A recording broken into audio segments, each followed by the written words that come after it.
एक बार भगवान जी एक मिट्टी का ढेला अपने मुख में उठा करके धर लिया। दाऊ जी ने देख लिया। दाऊ जी ने बोला, लाला आज तैने माटी खाई? बोले ना, मैंने नहीं खाई। बोले आज मैया से शिकायत करूंगा मैं, तैने माटी खाई है। कन्हैया कहते हैं कि मैं भी शिकायत करूंगा कि आज दाऊ जी ने भांग के इतने बड़े बड़े गोले खाए हैं। सो मेरी पिटाई होगी सो होगी, तुम्हारी पहले हो जाएगी। यहां आकर के समस्त ग्वाल बाल मैया से बोले, मैया आज तेरे लाला ने माटी खाई है। अब मैया पूछ रही, लाला तेने माटी खाई? भगवान कहते हैं, ना मैया मैंने नहीं खाई। कस्मान मृदमदान्दात्मन भवान भक्षितवान रहा, वदन्ति ताव काहेते कुमारस्ते ग्रजोप्ययम्। ये सब ग्वाल बाल बता रहे हैं और तुम्हारे भैया भी बता रहे हैं कि तुमने माटी खाई है।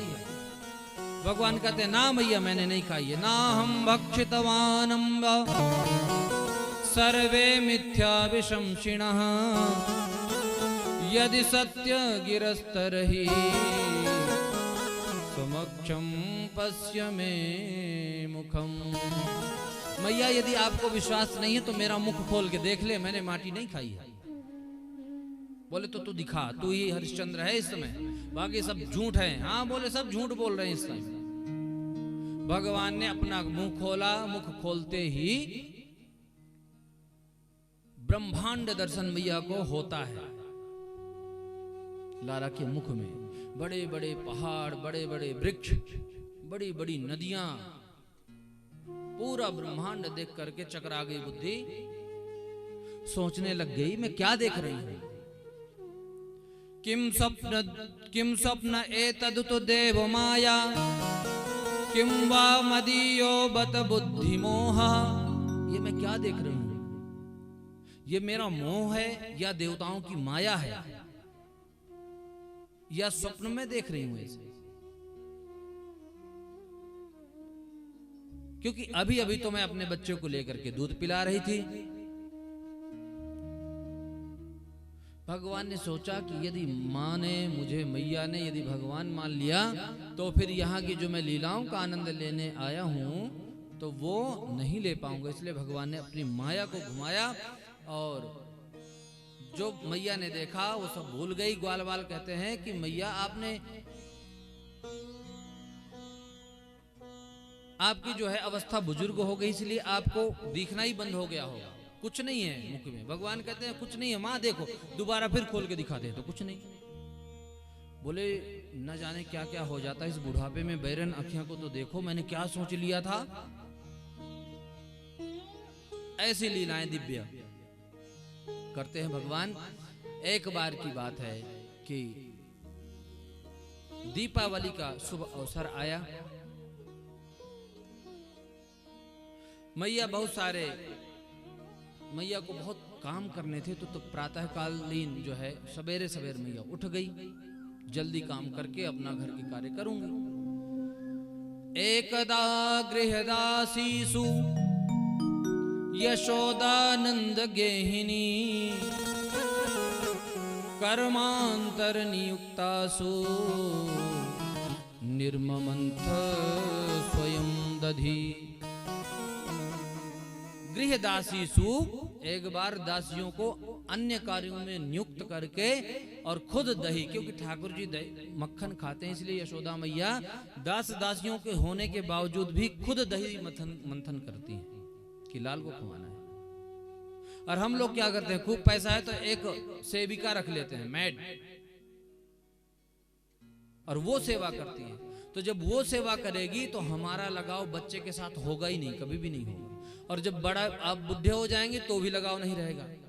इसलिए बच्चे का लालन पालन खुद करना चाहिए। बेशक कितने भी आपके यहाँ सेवक सेविकाएं हो, नौकर चाकर हो, क्यों ना, उनके हाथ में बच्चे की सेवा मत देना, नहीं तो फिर बाद में रोते रहना। तो मैया ने सबको कार्यों में लगा दिया और स्वयं दधि मंथन कर रही हैं। और दधि मंथन करते करते गा भी रही हैं क्या, यानी यानी है गीतानि तद्बाल चरितानि च दधि निर्मंथने काले स्मरन्तीं तान्यगायता। भगवान की जितनी बाल लीलाओं का वर्णन कवियों ने किया है वो बाल लीलाएं गा रही हैं और साथ में दधी और मन से ठाकुर जी का चिंतन भी कर रही हैं कि लाला जगने वाला होएगा और मैं जल्दी जल्दी माखन निकालूं, ताजो ताजो माखन आज खवाऊंगी। आप भी जब कोई भी कर्म करें तो घर में कुछ भी कार्य करो, भगवान का चिंतन करते रहो। मैंने बताया था पिछले दिन भी कि चिंतन जो है वो मन को करना है, कार्य शरीर को करना है, शरीर से कार्य करते रहो, मन से भगवान का चिंतन करते रहो। मनसा वाचा कर्मणा जब भक्ति करेंगे तो भगवान तुरंत प्रसन्न होंगे। भगवान इधर जग गए और जगते ही आंखों को मीडते हुए मैया के पास गए। बोले मैया मुझे भूख लगी है, खा दो। बोले लाला देख नेक रुक जा, ताजो ताजो माखन अभी निकाल रही हूं। बोले ना बस अभी चाहिए। बोले तो ठीक है, माखन निकलने में तो अभी देर लगेगी, तुम मेरा ही दूध पी ले। मैया ने माधव को लेकर के दुग्ध पान करवाने लगी, अपना स्तन पान। पीते पीते माधव ने मैया से पूछा, मैया एक बात पूछूं? बोले क्या तू 10 पूछ। तो बोले ये बता कि तुम्हें दूध प्यारो है कि पूत? यशोदा ने बोला कि जा ये भी कुछ पूछने वाली बात है, मुझे तो पूत प्यारो है। बोले अच्छा। बड़े खुश हुए कि मैया मोते बहुत प्रेम करे। और उधर क्या हुआ, यशोदा ने दूध चढ़ा करके चूल्हे पे आई थी और उसमें आया उफान। सोई लाला को पटको जमीन में और दौड़ के गई दूध उतारने के लिए। अब लाला को इधर गुस्सा आ गया कि अभी तो कह रही थी कि मुझे पूत प्यारो है, अब या को दूध प्यारो है गया। सोई भगवान ने क्रोध में आकर के एक पत्थर का ढेला उठाया और जितने मटके दूध दे के दब दनादन सब फोड़ दिए। और जब फूट गए तो रोने लग गए कि अब तो मैया पीटेगी बहुत। जो चालाक बच्चे होते हैं ना वो घर में क्या करते हैं, पहले तो खुद गलती करेंगे और जब जान जाएंगे कि मैया बाप पीटेंगे तो खुद ही रोने लग जाते हैं कि दया आ जाए, छोड़ दें। ऐसे भी बच्चे हैं। तो भगवान यहां रोने लग गए। अब मैया ने जो ही देखा बड़ा गुस्सा आया। अब समझ में आया कि जो गोपियां कह रही थी वो सही थी। इसने आज अपने जो सास दादी के जमाने के जो मटके मटकियां थे सब फोड़ दिए और मैं उनकी बातों को मानती नहीं थी। मन में सोचती हैं कि ये जी आज इसको मैंने दंड नहीं दिया तो ये आज मटकी फोड़ रहा है, कल किसी का सिर फोड़ेगा। बच्चे को समझाना जरूरी है। सही आज मैया ने लाठी उठाई और कन्हैया ने ज्यों देखी सो दौड़ लगाई। अब आगे आगे कन्हैया, पीछे पीछे मैया। सुखदेव बाबा कहते हैं परीक्षित लो कर लो ऐसे ब्रह्म के दर्शन। देखा है जिसके भ्रकुटी मात्र से काल भी भयभीत होता है।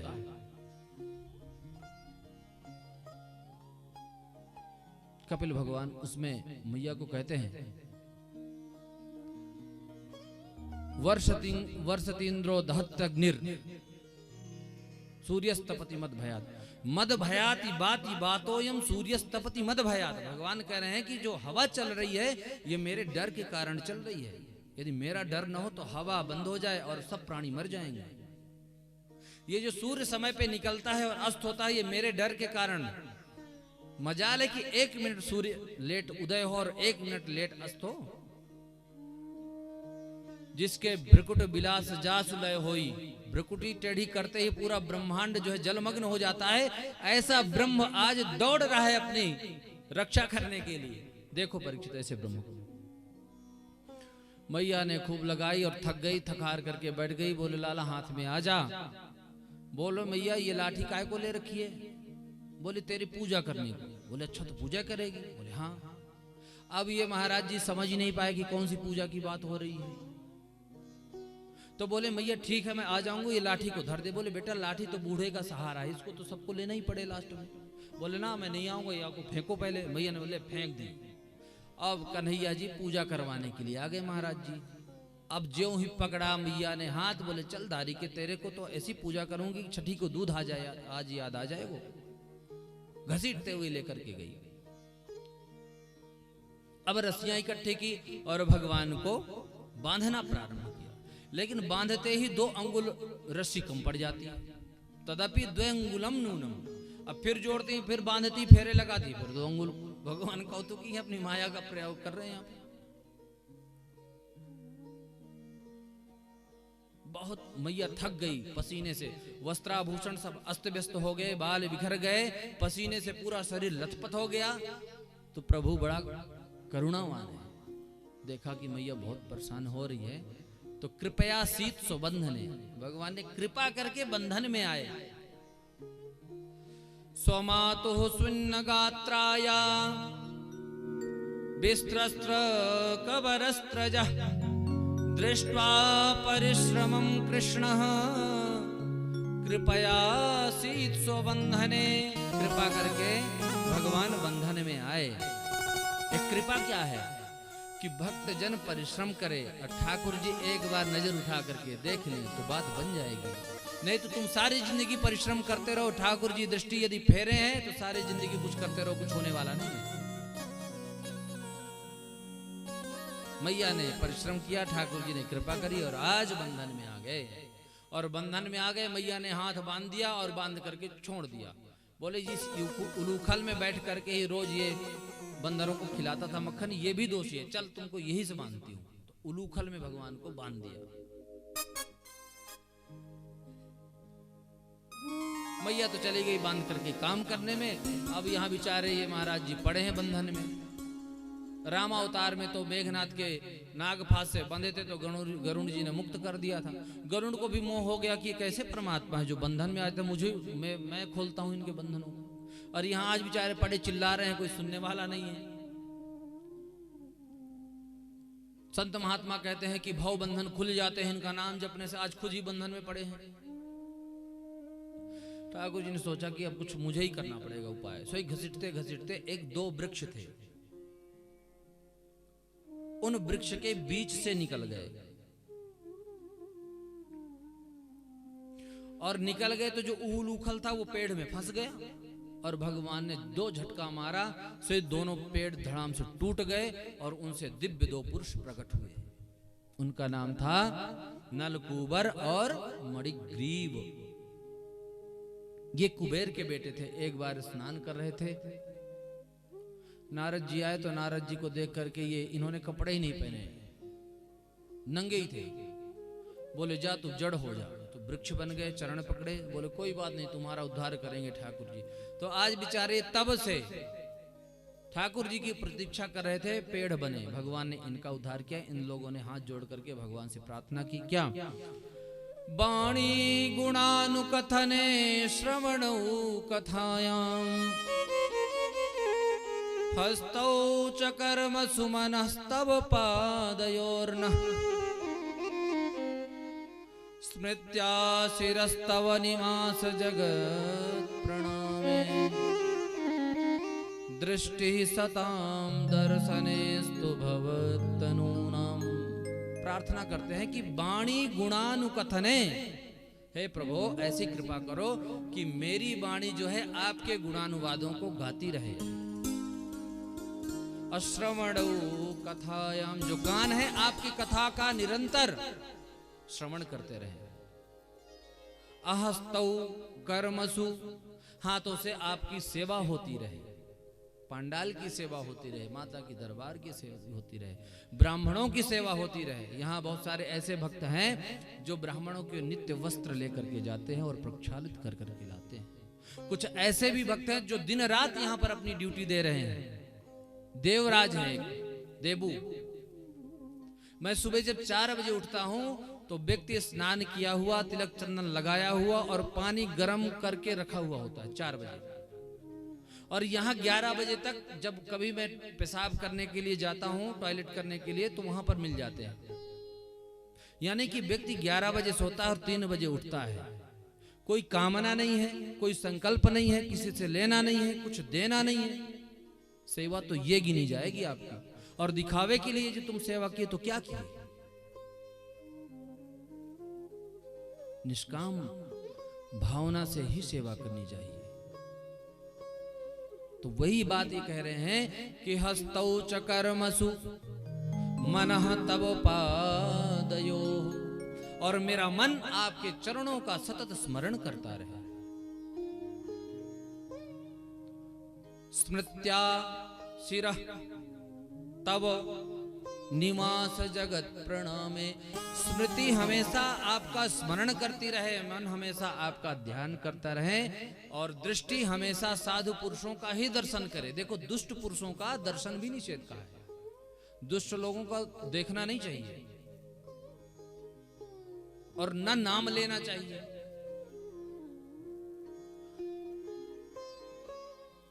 लिखा हुआ है, मनु जी कह रहे हैं ये बात। भगवान जब मत्स्यावतार में रूप धारण किया तो प्रियव्रत को निमित्त बना करके उपदेश किया, और वही मनु स्मृति के रूप में संग्रहित हुआ। उसमें मनु जी महाराज कह रहे हैं, आत्मनाम गुरोर्नाम नामाति कृपणस्य च। अपना नाम व्यक्ति को कभी नहीं लेना चाहिए, ध्यान रखना, अपना नाम कभी नहीं लेना चाहिए। आत्मनाम गुरोर्नाम, गुरु जी का भी नाम नहीं लेना चाहिए। अन्य चीजों से संबोधन कर दो, महाराज जी, अयोध्या वाले महाराज जी, चित्रकूट वाले महाराज जी, तारा देवी वाले महाराज जी, ऐसे नामों से संबोधन दे, नाम न ले। आत्मराम गुरोर्नामा नामाति कृपणस्य च, अधिक कंजूस व्यक्ति का भी नाम नहीं लेना चाहिए। अब यदि आप पूछें क्यों नहीं लेना चाहिए, इस पे जाएंगे तो फिर ये कथा रह जाएगी। बस यही समझो कि नहीं लेना चाहिए, और जिसको जानने की ज्यादा जिज्ञासा हो मेरे पास आकर के पूछ ले। नामाति कृपणस्य च श्रेयस्कामो न गृहणीयात् ज्येष्ठापत्य कलत्रयोः। बड़े पुत्र का भी नाम नहीं लेना चाहिए। आपके घर में यदि सबसे बड़ा बेटा है तो उसको भी जो नाम है, जिस नाम से सब लोग बुलाते हैं, उसको भी नहीं लेना चाहिए। पिता को माता को अपना वो अलग से नाम रख ले उसको बुलाने का। और पति को पत्नी का नाम नहीं लेना चाहिए, और पत्नी को पति का नाम नहीं लेना चाहिए। ज्येष्ठापत्य कलत्रयो, दोनों दो वचन, मतलब पत्नी का भी और पति का। अब तो बड़े मॉडर्न बनते हैं ना, नाम लेते हैं। पहले तो स्त्रियां होती थी, ए जी सुनते हो, ए पप्पू की मम्मी कहां को जा रही है, ऐसे बोलते थे ना। अब तो नाम लेते हैं। पहले तो बच्चे के नाम से ही पिता को, पप्पू के पापा, पप्पू के मम्मी, ऐसे बोलते थे। एक बिचारी स्त्री थी, उसकी शहर की थी, उसको कुछ काम धाम आता नहीं था, तो उसके गांव में हो गई शादी, और गाय भैंस खूब होती थी तो मक्खन खूब निकलता था, तो सासू ने लगा दिया मक्खन निकालने में। अब बिचारी को मक्खन निकालना ना आवे तो मथे वो मत करके जब तैयार हुआ तो सासी बोलती है, सासू माँ मक्खन तैयार है, मक्खन निकाल लो। और माखन लाल नाम था उसके ससुर का। सोई सास का माथा खराब हो गया, इतनी अब सभ्य, इसको पता नहीं कि ससुर जी का नाम नहीं लेते हैं। अब डांटी खूब, पता चला कि इसलिए सासू माँ मुझे डांट रही। दूसरे दिन फिर मक्खन निकाला। आज जाकर के कहती है सासू माँ, बोले हाँ, बोले चल के अपने खसम को निकाल लो।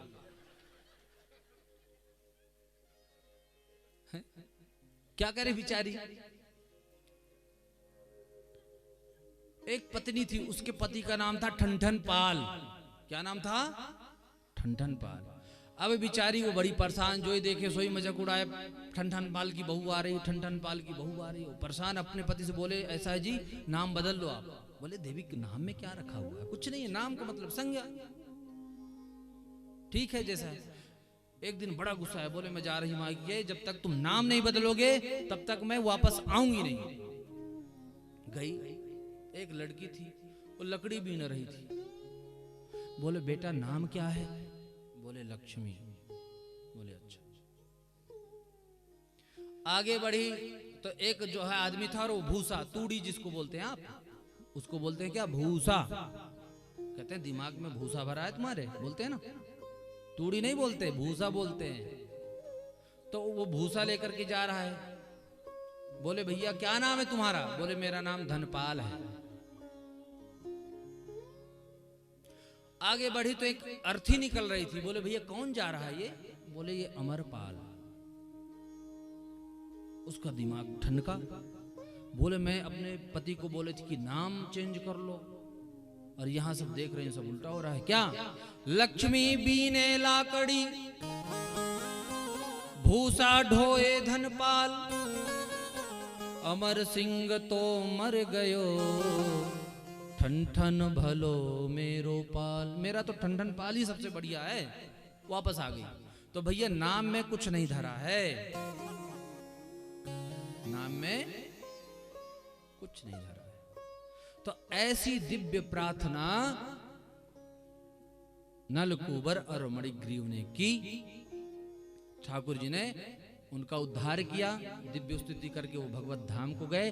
ठाकुर जी का नाम पड़ा दामोदर। दाम कहते हैं रस्सी को, उदर कहते हैं पेट को। रस्सी उदर से बंधी तो भगवान का नाम पड़ा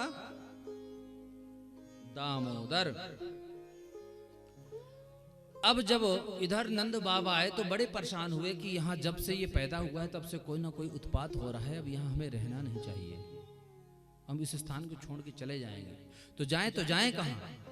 तब तक उनके जो छोटे भाई हैं उपनंद, उन्होंने बोले भैया मैंने एक चीज देखा है। क्या?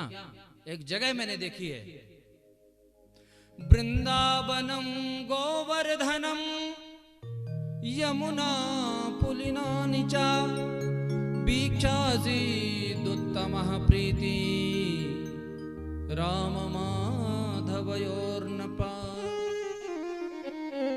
वनं वृंदावनं नाम पसभ्यं नवकाननं, गोप गोपी गवां सेव्यं, पुण्याद्री तृणवीरुधं,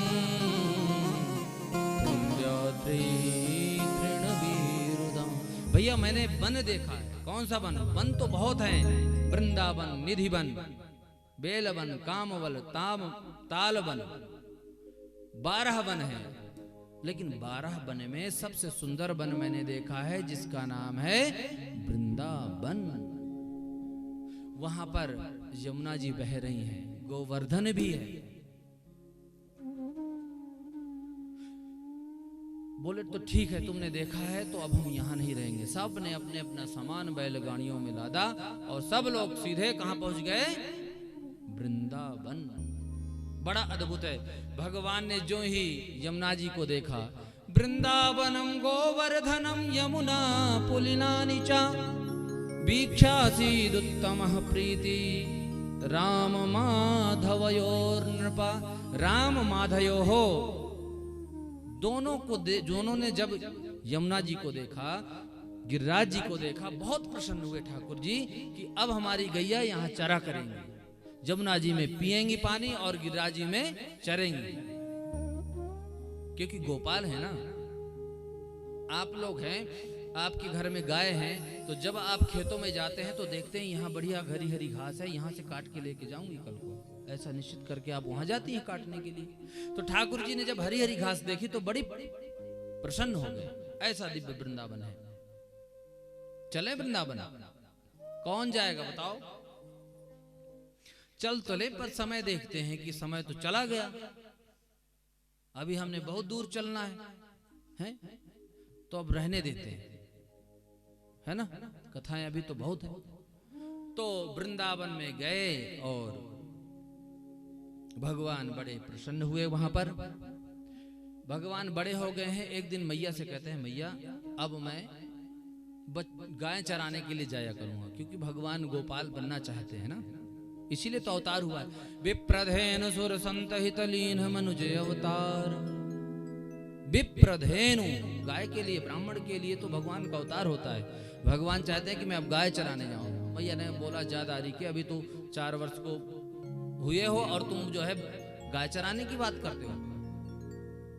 गोपाल मुंह लटका के बैठ गए। तो मैया ने सोचा कि चलो इसकी भी इच्छा हो रही होगी, तो बोला ऐसा कर लाला कि पहले तो छोटे छोटे बछड़ों को चराने तो सीख, गाय बाद में चराना। बोले ठीक है भैया। अब जो है गोपाल बछड़ों को चराने के लिए ले जाते हैं और खूब खेलते हैं बछड़ों के साथ। कभी पूंछ पकड़ लेते हैं, दौड़ते चले जाते हैं, दौड़ते हैं तो और कस के पकड़ लेते हैं कि कहीं ऐसा ना हो कि मैं गिर जाऊं। और इधर से चिल्लाते हैं सब लोग कि छोड़ दे छोड़ दे छोड़ दे, लेकिन छोड़ते नहीं ठाकुर जी। कभी उनकी जो है सींग पकड़ते हैं बछड़ों के, कभी कान पकड़ते हैं, कभी उनके ऊपर चढ़ जाते हैं, ऐसे दिव्य लीलाएं करते हैं। एक दिन क्या हुआ कि भगवान जो है यमुना जी के किनारे चरा रहे थे बछड़ों को, तो वहां पर आ गया वत्सासुर, बछड़ा बन करके आया। सोई भगवान ने उसको भी अपने धाम पहुंचाया। यमुना जी के किनारे बछड़ों को जल पिलाने के लेकर के गए, तो वहां पर पूतना का जो बड़ा भाई है बकासुर, बगुला बन करके वहां पर बैठा हुआ है। भगवान को जो ही देखा काला काला मुरली वाला, सोई सोचा कि यही है मेरी बहन को मारने वाला, अब इसको मार करके अपने बहन का बदला लूंगा। सोई एकदम से दौड़ा और भगवान को पूरा निगल गया। निकलते ही भगवान ने अंदर अपने शरीर को इतना गर्म किया, इतना गर्म किया कि सहन नहीं कर सका और छटपटा करके उसने उगल दिया ठाकुर जी को बाहर। भगवान ने चोंच पकड़ी और उसको बीच से चीर करके गोविंदाय नमो नमः अपने धाम उसको भी पहुंचाया। एक दिन ऐसे ही भगवान बछड़े चरा रहे थे। चराते चराते एक दिन कहते हैं कि ग्वाल वाल कहते हैं कि लाला चलो हम खेलते हैं। भगवान खेलने के लिए गए तो भगवान कहते हैं मैं आंख मूंदता हूं और तुम लोग खेलो, छिपो, मैं ढूंढूंगा। अब ग्वाल वाल जो छिपने के लिए गए तो क्या देखते हैं, अघासुर नाम का एक दैत्य आया। उसने जीभ ऐसे जमीन पे सटा करके रख दिया और सांस चढ़ा करके बैठ गया कि पता न चले कि ये कोई गुफा है कि कोई ये दैत्य है। अब गोपाल छिपने के लिए जाते हैं तो देखते हैं जब जीभ में उसके पैर रखी तो बड़ा कोमल में मालूम हुआ। एक कहता है कि यार इस यहाँ ये रोड कैसी बनी हुई है, तो बहुत कोमल है। तो दूसरा कहता है कि ये शायद कोई गुफा होगी और महात्माओं के लिए राजाओं ने कोई कालीन वालीन बिछवा रखी होगी कि महात्माओं को कोई आने जाने में दिक्कत ना हो। घुसे थोड़ा तो अघासुर के जो है दांत दिखे। बोले ये खूंटी काय को ठोक रखी है इसमें? तो दूसरा समाधान करता है कि इसलिए ठोक रखी है हमें खूंटियां कि जो कोई महात्माओं के दर्शन करने आवे सोई अपना सामान इन खूंटा में टांग दे और फिर जाए दर्शन करने को। तो दूसरा बोलता है कि या में तो गंधा रही है। बोले या में कोई जीव जंतु गए होंगे और हड़बड़ा के मर गए होंगे, सोई सड़ गए होंगे और साधु महात्मा तो समाधि में बैठे होंगे, इसलिए दुर्गंध आ रही है। अब हम चलेंगे, महात्माओं के दर्शन करेंगे और वहां साफ सफाई भी कराएंगे। तब तक जो अभी तक अपनी प्राण वायु रोक के बैठा हुआ था अघासुर, उसने छोड़ा। छोड़ते ही गर्म हवा आई। तो बोलते हैं ये गर्म हवा कहां से आई? तो दूसरा कहता है कि महात्मा लोग कई दिनों से सांस चढ़ा के बैठे रहे होंगे ना, तो अब छोड़े होंगे इसलिए गरम गरम। सब एक दूसरा प्रश्न करता है, दूसरा समाधान करता है, तीसरा प्रश्न करता है, चौथा समाधान करता है। अब भगवान ने इधर से देखा कि ये तो अघासुर के मुंह में जाले से चिल्ला रहे हैं, गोपालो रुको, ग्वाल बालो रुको। अब कहां सुने? एक कहता है कि यदि कहीं ये कोई दैत्य हुआ तब क्या होगा? तो दूसरा कहता है चिंता क्यों कर रहे हो, हमारे कन्हैया तो हैं पीछे। अभी तुमने देखा नहीं कि वत्सासुर का कैसे चीर करके फेंक दिया। कर ताड़ नैर ययु, तालियां बजाते हुए हंसी मजाक करते हुए भगवान की आवाज को सुने नहीं और घुस गए। अब भगवान ने सोचा कि अब घुस गए हैं यहाँ पे तो अब तो मुझे जाना ही पड़ेगा, नहीं तो ये सब समाप्त हो जाएंगे। और वो अघासुर भगवान के इंतजार में था कि जब ये आएगा तो मैं मुख बंद करूंगा। भगवान दौड़ते ही प्रविष्ट किए और जो प्रविष्ट किए अघासुर अपना मुख बंद किया।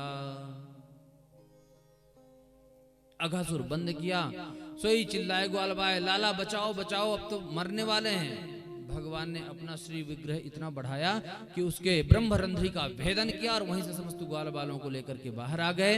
अंत में अपनी अमृतमयी दृष्टि से देखा और जो मूर्छित हो गए थे सबको पुनर्जीवित किया।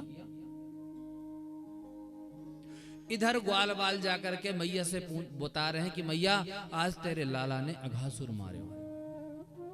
दाऊ जी और कन्हैया हंसने लग गए। कि 1 साल पहले की बात ये आज बता रहे हैं कि आज तेरे लाला ने अघासुर मार दियो। परीक्षित चौंके, महाराज ऐसा कैसे हो गया कि 1 साल पहले ये लीला हुई और ग्वाल बाल आज बता रहे हैं कि तेरे लाला ने अघासुर मारा। बोले एक बार क्या हुआ, जब ग्वाल बाल सब अंदर चले गए और उसके बाहर निकले अघासुर से, तो ग्वाल बालों ने बोला कि लाला अब हमको भूख लगी है बहुत। तो ठाकुर जी ने कहा कि ठीक है, जो अपने अपने घर से तुम कलेवा लेकर के आए थे, खूंटा में टांग रखा है, निकालो खाओ। सब ने अपना अपना निकाला, क्योंकि पहले जो गाय चराने जाते थे वो खाना लेके थोड़ी घूमते थे, वो पेड़ में कहीं लटका दिए, अपना लटका है और अपने हिसाब से कर रहे हैं। यदि खाना भी अघासुर के साथ में लेकर के जाते तो वो तो दूषित हो गया होता। तो ठाकुर जी ने बोला कि निकालो अपना अपना खाना। सब ने अपना अपना खाना निकाला और सब खाने लग गए। ठाकुर जी बीच में बैठ गए और अनंत रूप धारण कर लिए, जिससे किसी भी ग्वाल बालों को पता न लगे कि ठाकुर जी मेरे साथ नहीं है। अब दर्शन करो कि भगवान कैसे प्रसाद पा रहे हैं। वनभोज लीला। बिभ्रद वेणुम जठर पटयो श्रृंगवेत्रे च कक्षे, वामे पाणौ मसृण कवलम तत्फलानिंगुलीषु, तिष्ठन् मध्ये स्वपद सुहृदो हासयन् नरमभिस्वैः, स्वर्गे लोके मिषति बुभुजे यज्ञ भुगवाल के। भगवान ग्वाल बालों को बीच में बैठे हुए हैं और क्या, बिभ्रद वेणुम जठर पटयो, और कमर में अपने पीतांबरी बांधी हुई है।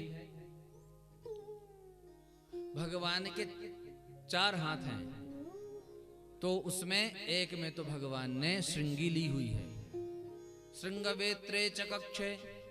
एक में डंडा लिया हुआ है भगवान ने, एक में बंशी ली हुई है, और एक में भगवान ने भोजन लिया हुआ है, भात। तो यहां पर कह रहे हैं कि भगवान ने श्रृंगी को तो अपने यहां खोस रखी है, श्रृंगवेत्रे च कक्षे, और डंडे को भगवान ने यहां दबाया हुआ है ऐसे। और बंसुरी को जो है दूसरे साइड अपने कमर में ऐसे फंसा रखी है, और एक हाथ में दही चावल सानक करके भगवान ने हाथ में लिया हुआ है। और तत्फलांगुलीशु, और जो आचार हैं जो अलग अलग ग्वाल बाल लाए थे, इसने आम का लाया, इसने टेंटी का लाया, इसने कद्दू का लाया, इसने इसका लाया, जितने भी आचार थे सबसे एक एक कलियां आचार की ले रखी है। और ठाकुर जी ने एक यहाँ फंसाई है, एक यहाँ, एक यहाँ, ऐसे भगवान ने आचार फंसा रखे हैं हाथ में। जो ही ब्रह्मा जी ने देखा, ब्रह्मा जी की बुद्धि खराब हो गई, कैसा भगवान है। अरे भाई, भोजन के नियम होते हैं, आसन बिछाओ, हाथ पैर धुलो, हाथ धुलो, मौन होकर के खाओ, पात्र में खाओ। यहाँ न भगवान ने हाथ धुला, न कोई पात्र लिया है, सबसे बात भी कर रहे हैं। मन करता तो यहां से उठते वहां बैठ जाते, वहां से उठते खा रहे हैं, चल रहे हैं। कैसा भगवान है। बोले भगवान नहीं होता, हमने गलती कर दी इनकी, जो है सत्य सत्य करके जो वंदना की, परीक्षण करूंगा। अब इधर क्या किया, गाय बछड़े जो चल रहे थे, ब्रह्मा जी ने उनको हरण करके ब्रह्मलोक ले गए। अब भगवान खाते खाते कह रहे हैं कि देखो गाय बछड़े दिख नहीं रहे हैं। तो बोले मैं देख करके आता हूं। ठाकुर जी देखने के लिए गए कि कहां है, और इधर ब्रह्मा जी ने समस्त ग्वाल बालों का भी हरण कर ले गए। जब उधर से घूम फिर करके आए, गाय नहीं दिखी, तब देखते कि ग्वाल बाल भी गायब है।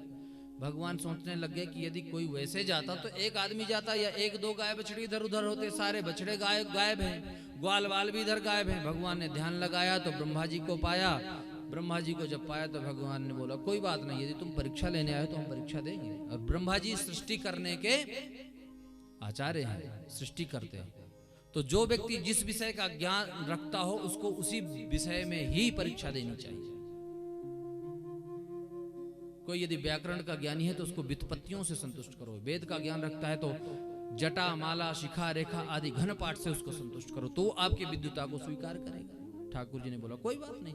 ठाकुर जी ने ग्वाल बनाए, बछड़े बनाए।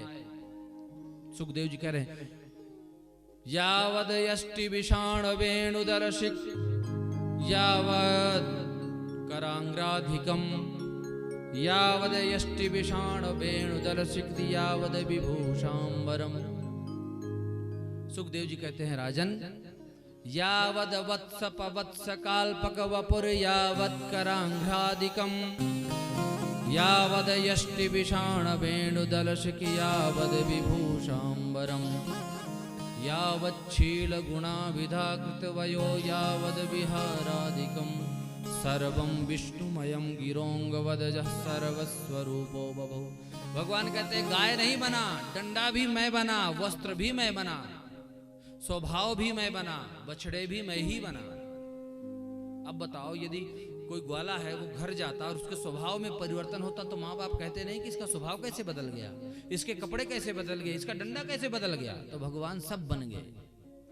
और ये बात जो है कितने दिनों के बाद किसी को पता नहीं चली, ये बात एक साल के बाद पता चली दाऊ जी को। वो भी कब कि मैया ने आदेश दिया था कि बछड़े दूर नहीं ले जाना, और ग्वाल बाल बछड़े दूर लेकर के गए और ग्वाल बालों ने देखा, जो उनके पिता थे उन्होंने बोला था कि इन बछड़ों को यहाँ नजदीक नहीं लाना, नहीं तो गाय आकर के दूध पी लेंगी सारी। पर ये इतना दूर लेकर के गए, जो इन्होंने देखा बड़ा क्रोध आया और अपने बच्चों को मारने के लिए आए। गायों ने अपने बछड़ों को देखा तो छलांग मारते हुए दूध पिलाने के लिए आए। जो बड़े बड़े बछड़े हो गए थे उनको भी आज गाय दूध पिला रही है।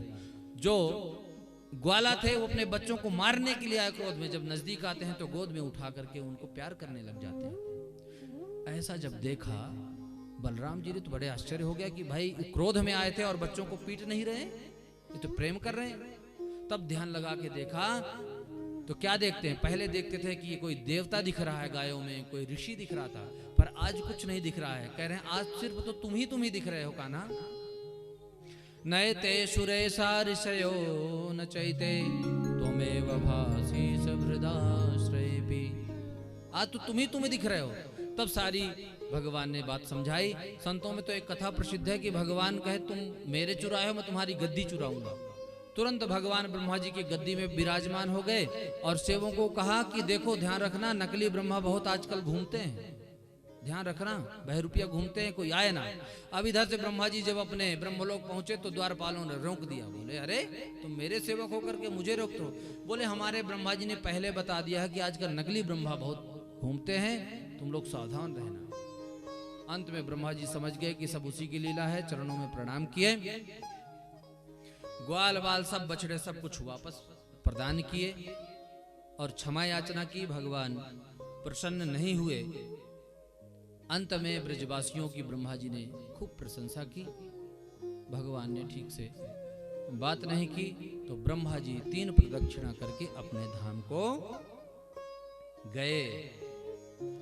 आगे चल करके भगवान ने धेनुकासुर का उद्धार किया।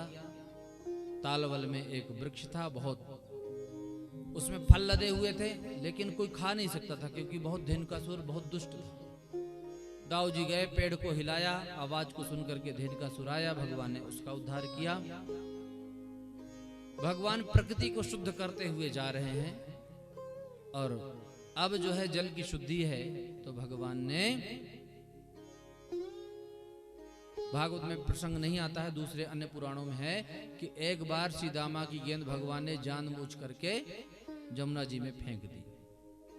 पहले तो यह निर्णय किया कि कालिया नाग को कैसे मारूं, क्योंकि दाऊ जी शेषावतार हैं, इनके रहते ये संभव नहीं है।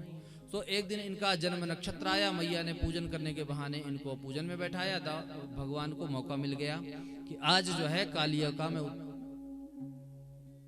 शुद्धिकरण करता हूं जमुना जी का और कालियों को यहां से भगाता हूं। सोई भगवान आए और श्रीदामा की गेंद फेंक दी। श्रीदामा जी रोने लग गए कि मेरी गेंद वही दो, वही चाहिए। बोले ठीक है तो मैं लाता हूँ। भगवान ने छलांग मारी। छलांग मारते ही नाग पत्नियों ने जो भगवान के रूप को देखा मुग्ध हो गई, कितना सुंदर है। लेकिन ये कौन बालक है? प्रार्थना करते हैं कि तू जो भी है यहाँ से चला जा, नहीं यदि हमारे पति देव जग गए तो मुश्किल में आ जाएंगे तुम्हारे प्राण। बोले तुम अपने पति को जगा दे, हम तुम्हारे पति से डरते हैं क्या? भगवान की आवाज सुन करके तुरंत नाग खड़ा हो गया और जो ही फुंकार मारी भगवान कूद करके फणों पे सवार हो गए और नृत्य करने लग गए। क्या नृत्य करते हैं?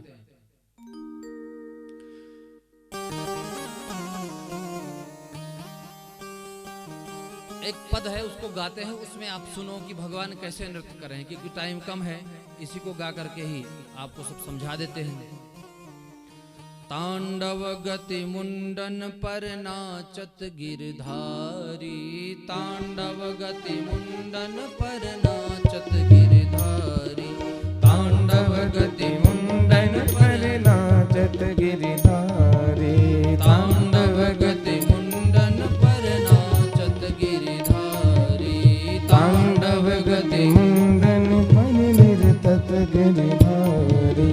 पम पम पम पटकत फम फम फम फननि पर बिम बिम बिम बिनति करत नाग बधुहारी, तांडव गति मुंडन पर नाचत गिरधारी, तांडव गति मुंडन पर नाचत गिरधारी।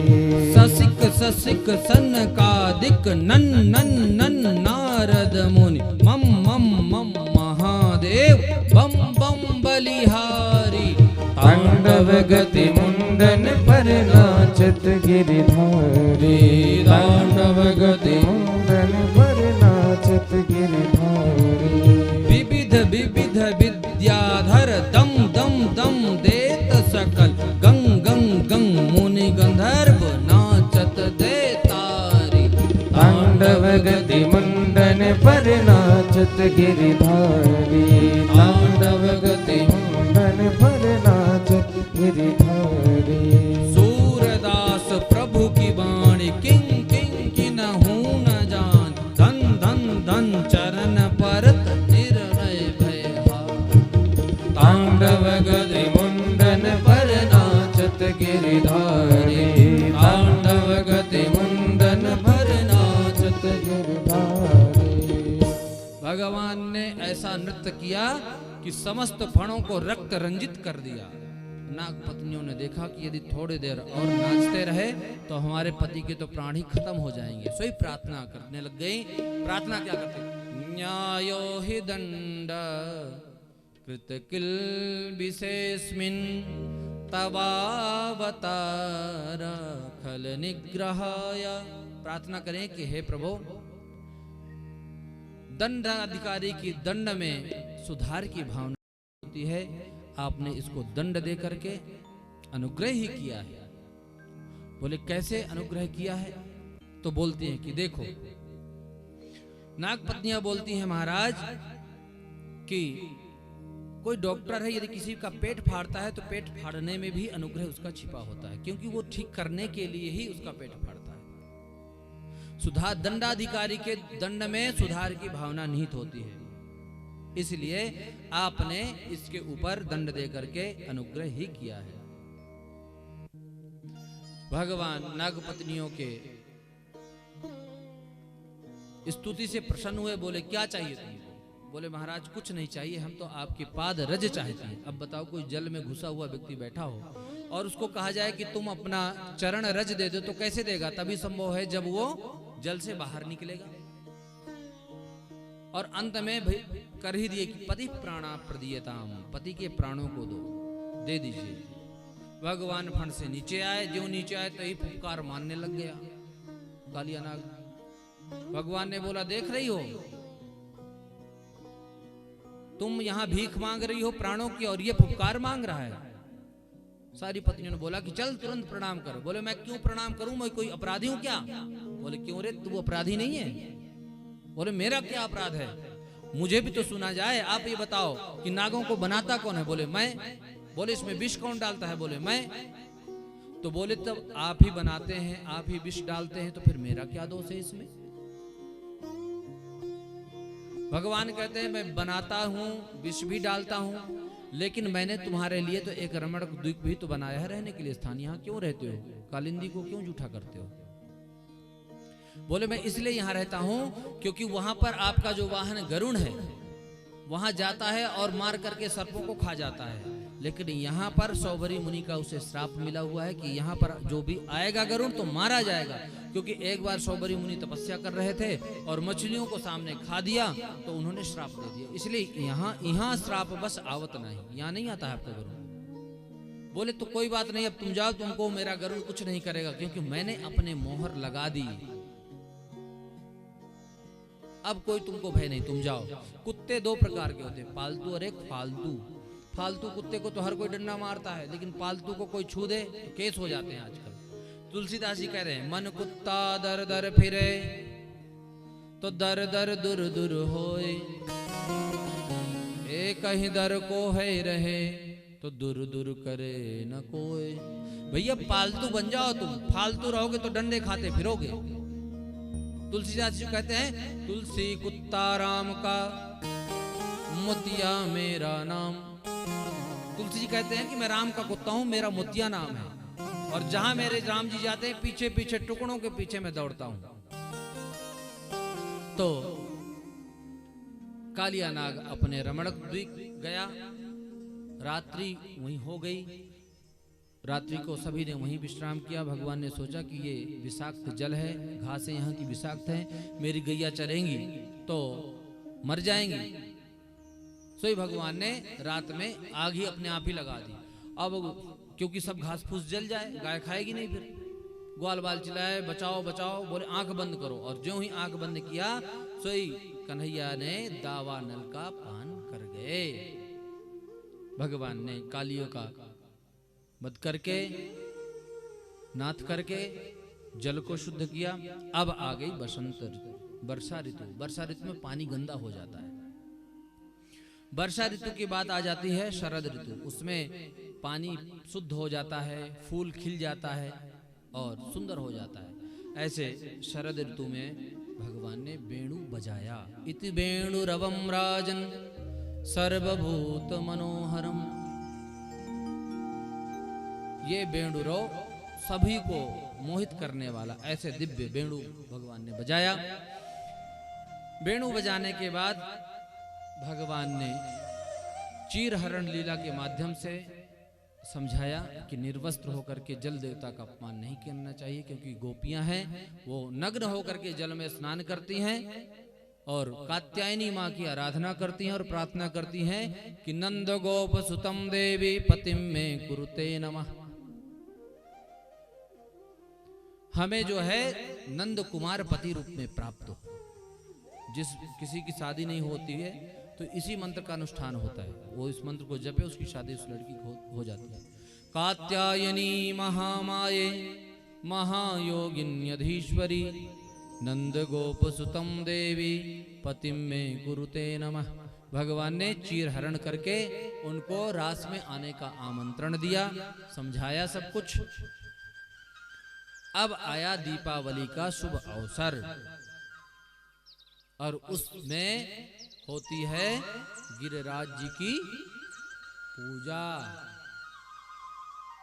पकवान मैया बना रही है। लाला ने पूछा, मैया ये काय को बना रही है? मुझे खाने को दो पकौड़ी कचौड़ी मकौड़ी। बोले ना लाला, आज तो इंद्र की जय जय होएगी, उसके बाद ही मिलेगी। बोले ये इंद्र का किसको नाम है? बोले जा अपने तू बाबा से पूछ। बाबा से पूछे, बाबा इंद्र की जय जय होएगी? बोले हाँ। बोले क्यों? तब बोलते हैं कि इंद्र की पूजा हम साल में एक बार करते हैं, क्योंकि इंद्र हमारी पूजा से प्रसन्न होते हैं और प्रसन्न होकर के वर्षा करते हैं। वर्षा होने से फसल अच्छी होती है, घास उगती है, गैया चरती हैं। पूजा करेंगे, और जो नहीं करेंगे उनके खेत में बारिश नहीं होगी। बोले तू भी पता नहीं कौन कौन सी बातें करता है, मेरी समझ में नहीं आता है। तू कहना क्या चाहता है? बोले मैं यही कहना चाहते हूं कि हमारे गिरिराज जी में गैया चरती हैं, गाय को चारा वहीं से मिलता है, और एक बार जो है गिरिराज जी की पूजा करके देख लो, यदि फायदा होए तो फिर आगे करना, नहीं होगा तो नहीं हो करना। बोले तो ठीक है, तुम कहते हो तो कोई बात नहीं, हम इस बार गिरिराज जी की पूजा कर लेते हैं। बोले तो ठीक है। अब नंद बाबा ने सबसे कहलवा दिया कि आप सभी इस बार खूब पकौड़ी कचौड़ी मकौड़ी बनाओ, क्योंकि आज गिरिराज जी का पूजन होना है। क्यों? क्योंकि भगवान कहते हैं जो यदि मुझे प्रसन्न करना चाहते हो तो मेरे देवता की पूजा करो। भगवान कृष्ण के देवता कौन है? गो विप्ला विप्रा नल पर्वतान, गाय ब्राह्मण गोवर्धन और अग्नि, ये भगवान के देवता हैं। किसके देवता हैं? भगवान के। भगवान कह रहे हैं ये मेरे देवता हैं, मैं इनकी पूजा करता हूं। गो विप्रानल पर्वतान, गाय, अग्नि, ब्राह्मण और पर्वत। तो आज भगवान कह रहे हैं कि तुम लोग सभी गिरिराज जी की पूजा करो। अब तो महाराज ब्रजवासी सभी पूड़ी, कचौड़ी, पकौड़ी, मंगोड़ी, रसगुल्ला, रसमलाई, लड्डू, जलेबी, कलाकंद, बर्फी, अमृति और बड़ी सब बनाए खूब चकाचक।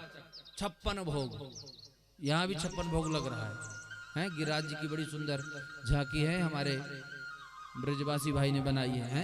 सब लोग यहाँ पर पूजन जरूर करना कथा के बाद। तो सब ने 56 भोग तैयार किया।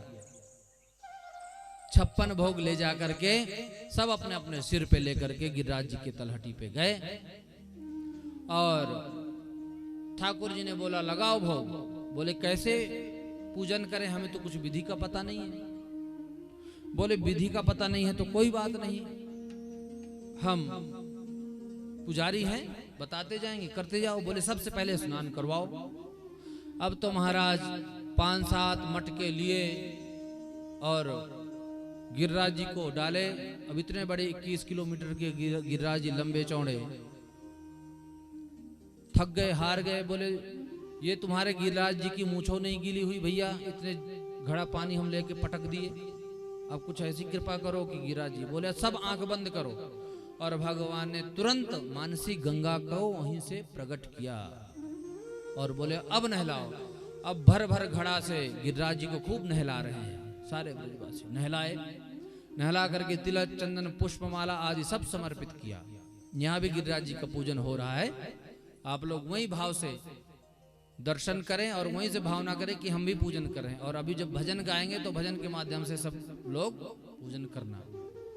यहाँ जो हमारे मुख्य जजमान है मंजू शर्मा, वो पूजन कर रही हैं गिरिराज जी का। तो माला पहनाए, तिलक चंदन लगाए, सब जितना भोग लेकर के आए थे सब रख दिए।